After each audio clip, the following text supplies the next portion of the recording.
ညနေနဲ့မှာပြောတဲ့ပုံပြင်မောက်စိတ်ဖြူပို့ပို့နေညအစီညနေနဲ့မှာမိုးတိမ်နေတောင်တန်းပေါ်ကိုအဖြည်းဖြည်းလိမ့်ဆင်းလာနေတယ်တောနက်ကြီးတွေကသစ်ပင်အိုကြီးတွေဟာလေမတိုက်ပဲတုန်ခါနေတယ်လို့ဖြစ်နေတယ်မတော်နဲ့အဲ့ဒီတန်ကိုကြားလိုက်ရတဲ့အချိန်မှာကိုတက်နိုင်ကခြေလမ်းရက်သွားတယ်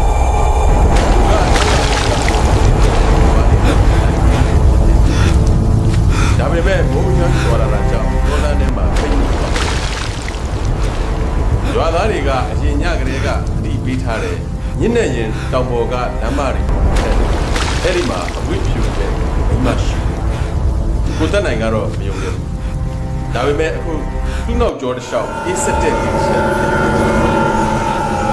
တပတ်တစ်ဆက်ကတစ်ပင်တွေကြားမှာကြောင်ပြီးသူ့ရှာသွားလာနေတာကိုမြင်လိုက်ရတယ်။သူ့ဘယ်သူလဲအတန်ပြန်မလာဘူးတောကြီးတစ်ခုလုံးသိစိတ်နေတယ်ရုတ်တရက်မိမတောက်ရဲ့ရေတန်းတက်တက်လေးထွက်လာတယ်ကိုတက်နိုင်လက်ထဲကမီးအိမ်ကိုမြှောက်လိုက်တော့တော်လန်းအလယ်မှာသပင်ရှိရှိနဲ့အဖြူဝဲမိမတယောက်ရက်နေတယ်မျက်နှာကိုသပင်နဲ့ဖုံးထားတယ်ခြေထောက်ကမြေကြီးကိုအထိတဖြည်းဖြည်းဒီလွတ်လာခဲ့ကိုတက်နိုင်ကြောက်လို့ပြီးနောက်ပြန်ပြေးဖို့ကြိုးစားတယ်ဒါပေမဲ့ထူးဆန်းတာကဘယ်လောက်ပြေးပြေးအဲ့ဒီမိန်းမကသူ့ရှိမှပဲပြန်ပေါ်နေတာတွေ့ရတယ်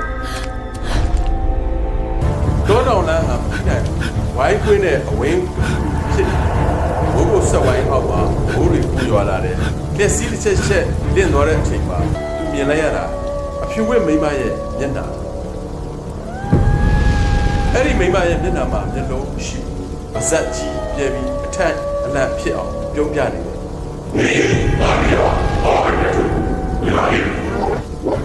အတန်ကတော့တန်တော်တဲ့လေကြီးမိုးကြီးတစ်ခုဖြတ်တန်းသွားသလိုခိတ်ထွက်လာခဲ့တယ်ဘိုးတက်နိုင်ထူတော့ပြီးလေကြီးပေါ်လဲကျသွားတယ်အဲ့ဒီအချိန်တောနဲ့တဲကတစ်တုံးခောက်တာတုံးနဲ့ကြားလိုက်ရတယ်တုံ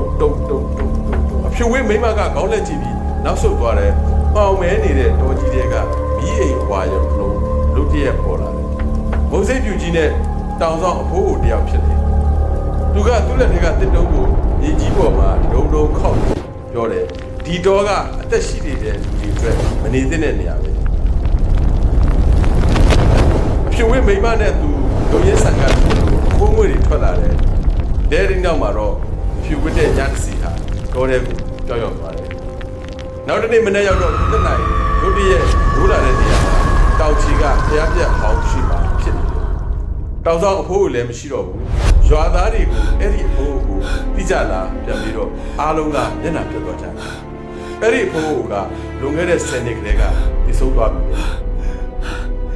။ဒေါ်လာလေးကိုလက်ကြည့်လိုက်တော့လူကိုငွေတွေကြားထဲမှာအဖြူဝဲမိမတယောက်သူ့ကိုရှက်ပြီးစောင့်ကြည့်နေတယ်လို့သူ့ကိုလက်ရက်ခေါ်နေတယ်လို့သူမြင်လိုက်ရတယ်။ကိုသက်နိုင်ကတော့ကြောက်ရွံ့နဲ့ဒီကုလုံးတုံရင်နေ